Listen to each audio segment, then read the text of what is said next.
سلام دوستان، به کانال من خوش اومدید. در این ویدیو میخوام براتون اجزای دستگاه لنفی رو توضیح بدم.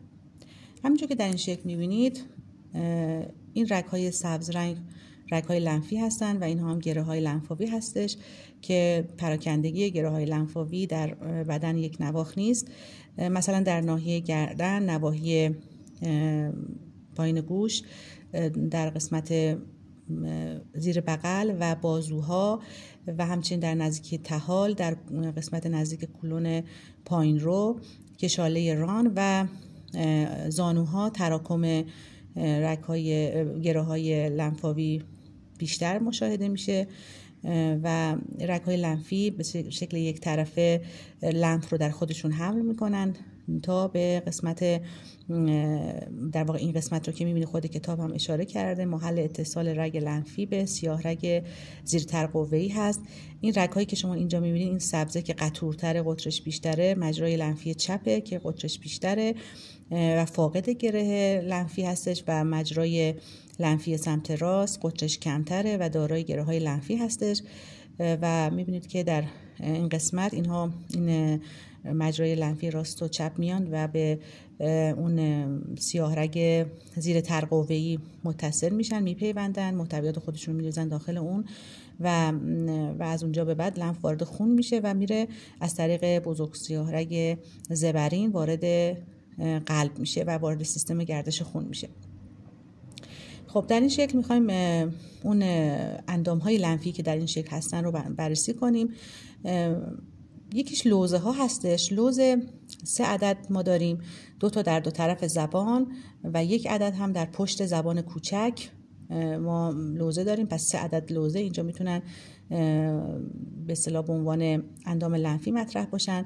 بعد اندام بعدی تیموس هستش که تیموس رو اگه بخوام جاشو بهتون نشون بدیم میشه جلوی دهلیز ها، تقریبا پشت جناق سینه و محل بلوغ لنفوسیت‌های تی هستش تیموس.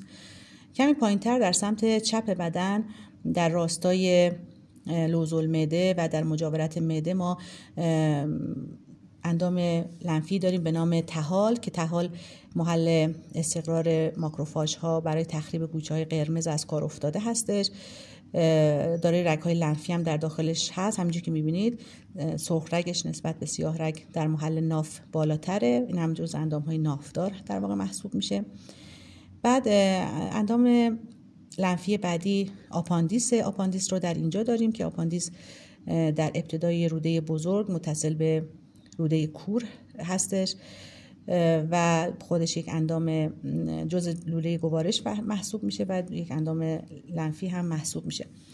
بعد مغز استخوان رو داریم که مغز استخوان منظور مغز قرمز استخوان مثل جمجمه، استخوان‌های نیم لگن، ران، بازو و غیره که این هم در واقع همونجوری که می‌بینید جزء اندام‌های لنفی حساب میشه چون که محل تولید لنف و لنفوسیت‌ها در واقع لنفوسیت‌ها که در داخل لنف هستش محسوب میشه.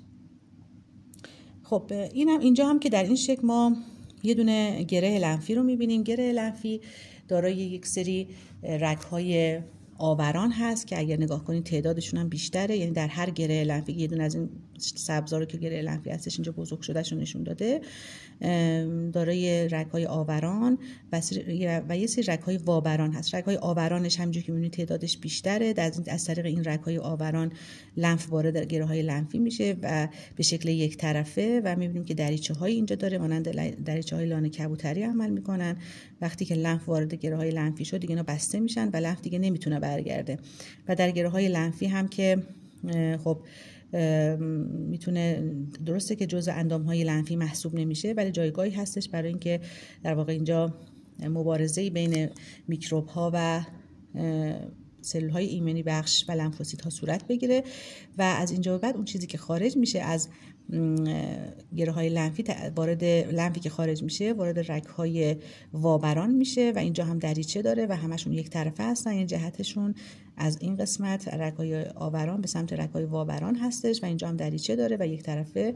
وقتی که لنف از اینجا رد شد این دریچه ها بسته میشن. خب امیدوارم که توضیحات این شکل مورد توجه شما قرار گرفته باشه.